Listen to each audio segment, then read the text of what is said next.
Nobody beats a federal murder rap. They'll stalk those ridges until there isn't a still left in Kentucky or Tennessee.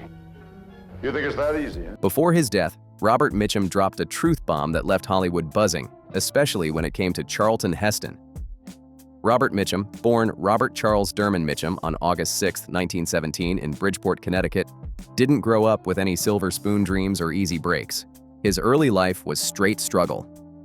Raised in a working-class family, Mitchum faced non-stop instability, bouncing from place to place while learning real-life lessons the hard way.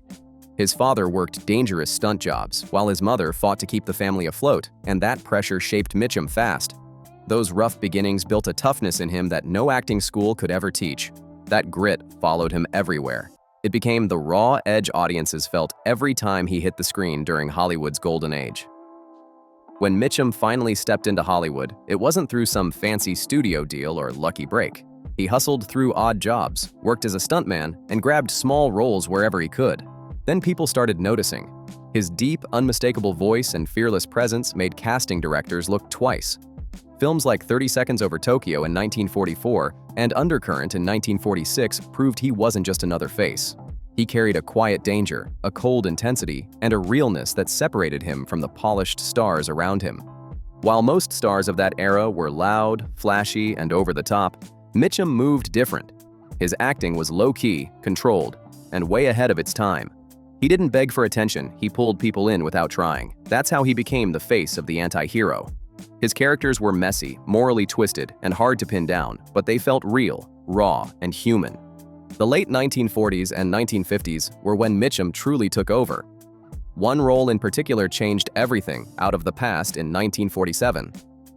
Playing private detective Jeff Bailey, Mitchum stepped into a dark maze of lies, desire, and betrayal. His performance wasn't loud, but it hit hard. That role locked him in as a film noir heavyweight. He mastered tension without forcing it. Mitchum's laid-back, detached vibe hid a deep emotional pull underneath. That mix made him the perfect noir leading man. He didn't play character, she lived in them. Whether he was a broken lover, a smooth villain, or a stone-cold hero, it always felt authentic. And don't get it twisted, he had range. Even though he's known for brooding roles, Mitchum crushed westerns, comedies, and even musical films. In The Night of the Hunter from 1955, his turn as preacher Harry Powell was straight chilling. No yelling, no wild moves, just calm, quiet menace that crawled under your skin and stayed there. On the flip side, Mitchum could switch it up fast.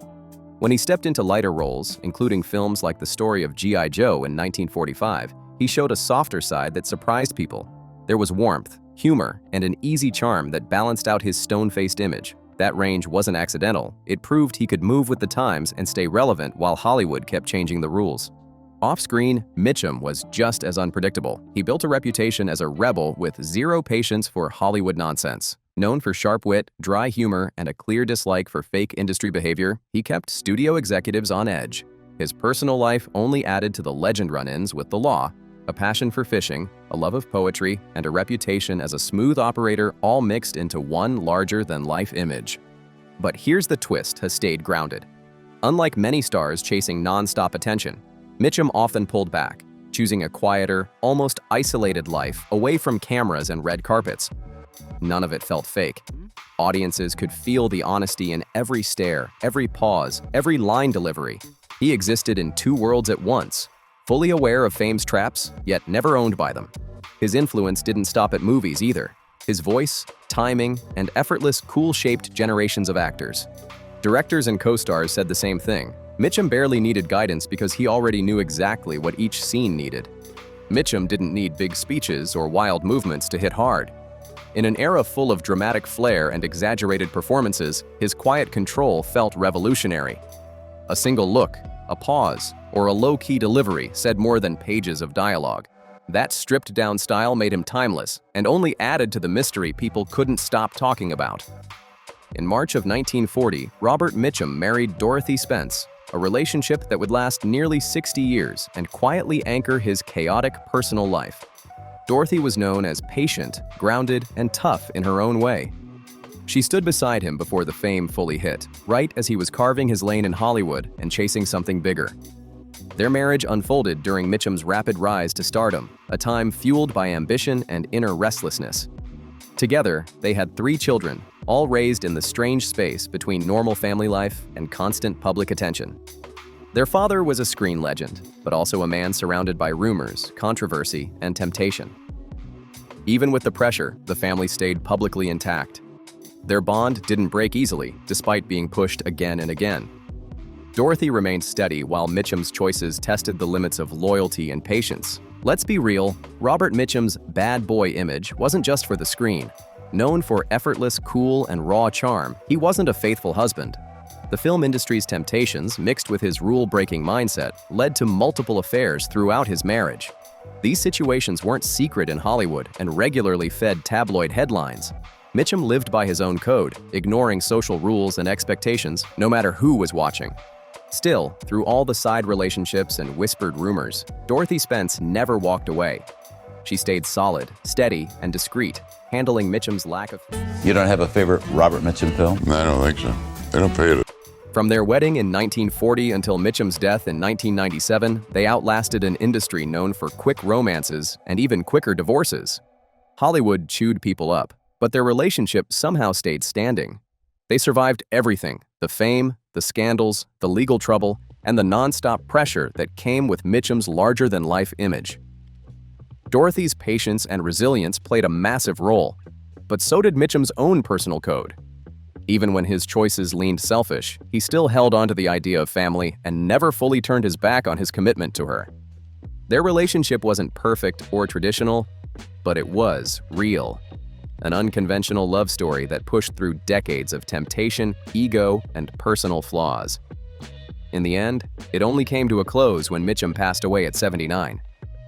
Before his death, Robert Mitchum, the man known for that gravelly voice, brooding charm, and effortless cool, started speaking more freely than ever.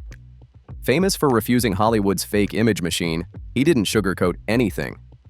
His blunt honesty and sharp comments sent shockwaves through the industry, setting the stage for revelations that many weren't ready to hear. Mitchum didn't sugarcoat anything when Charlton Heston's name came up. In what would later be remembered as one of his final interviews, his words landed hard and caught plenty of people off guard. He made it clear that Charlton Heston wasn't always what he seemed, not on screen and not even at public appearances. As Mitchum put it, people loved to put him on a pedestal, but he hinted there was another side most fans never got to see.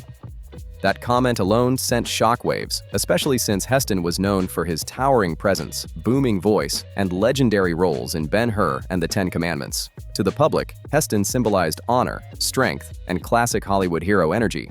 But Mitchum suggested that image didn't tell the whole story. According to him, behind the polished public persona were layers rarely talked about and often misunderstood. This wasn't random talk either. Mitchum's view came from decades inside the industry, moving through studio politics, fame battles, and personal rivalries most outsiders never saw. "We worked in the same circles, saw the same parties, the same premieres," Mitchum explained. "You get to know people when the cameras aren't rolling," he said, adding that, "Not everything matches the legend." That line hit hard. His words pulled back the curtain on something bigger than just one actor. It exposed a deeper Hollywood reality, the massive gap between image and truth, where public myths are carefully built, but private behavior tells a very different story. Mitchum had a long reputation for walking his own path. While other stars carefully polished their image, he didn't play that game.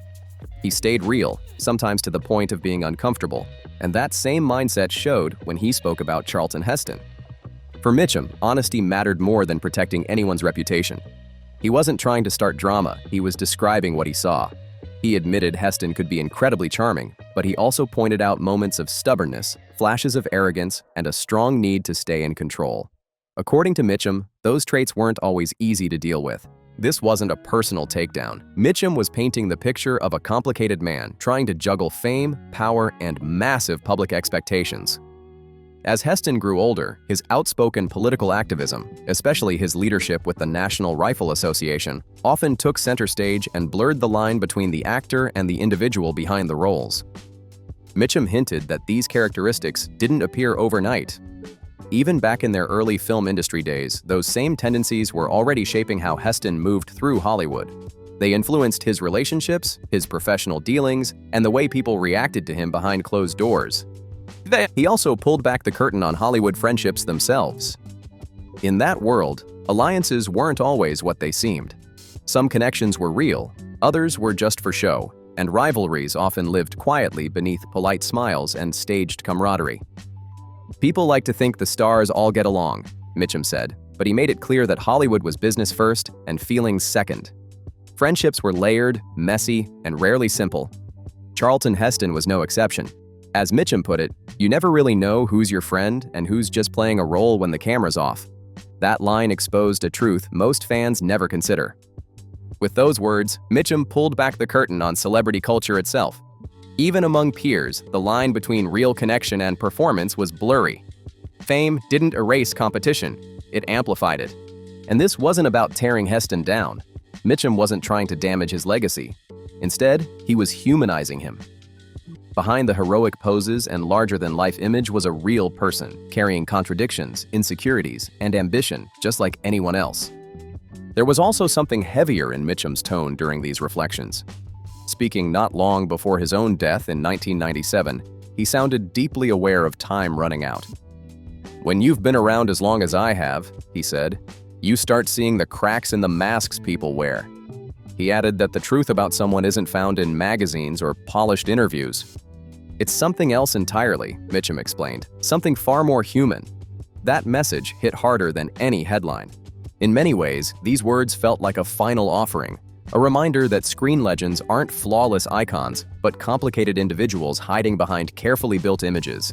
And as the final chapter of Robert Mitchum's life unfolded, the hard-living reputation that followed him for decades eventually caught up with him, real, unavoidable, and permanent. Mitchum was a heavy smoker for most of his adult life. He picked up the habit long before the risks of tobacco were loudly warned or taken seriously. Like many actors of his era, cigarettes were everywhere on set, during interviews, and in his private world. A cigarette sat in his hand as naturally as that half-lidded stare and laid-back grin that became his signature. Smoking wasn't just a habit, was part of the image. It fed into the tough, worn-down masculinity audiences loved in noir films, westerns, and war movies alike. The smoke, the silence, the attitude, it all sold the legend, but time always collects its debt. As the years stacked up, the damage from decades of smoking became impossible to brush off. In his later years, Mitchum was diagnosed with lung cancer, a brutal illness that slowly chipped away at the man who once seemed unbreakable. Those close to him watched his health fade. Fatigue set in. Breathing became harder. The physical strength that once defined him gave way to visible fragility, a sharp contrast to the commanding presence he carried for decades. For someone built on stoicism and quiet power, the disease was a relentless opponent. It drained his body, but not his mind. Even as his condition worsened, Mitchum's sharp wit and dry humor stayed intact. True to form, he faced the illness head-on, with the same blunt honesty and realism that defined his life from start to finish. Mitchum never played the victim. He didn't romanticize his pain or chase public sympathy, and he avoided sentimental talk about his health. Instead, he faced reality head-on. He understood that the habits he lived with for decades were now demanding their price, and he accepted that truth without excuses. That mindset said everything about who he was. Mitchum refused to pretend innocence. He lived by a code rooted in brutal honesty, fully aware of life's darker corners and unafraid to acknowledge them. There was no denial, no fake optimism, just a clear-eyed acceptance of consequences. Robert Mitchum passed away on July 1, 1997, in Santa Barbara, California, after complications from lung cancer. He was 79 years old. His death didn't just mark the loss of a legendary actor, it signaled the end of a Hollywood era, a time when stars were massive, flawed, and unapologetically human, and when excess and brilliance often walked side by side. The news sparked a wave of tributes from actors, directors, and critics alike. Many didn't just praise his talent, they praised his presence. Mitchum could project menace, tenderness, irony, and pure exhaustion with the slightest shift in expression. His performances never felt staged, they felt lived in. If you value stories like this and want more deep dives into Hollywood legends, like this video, subscribe to Fame Watch Daily, and drop a comment below with your thoughts. Your support matters more than you know.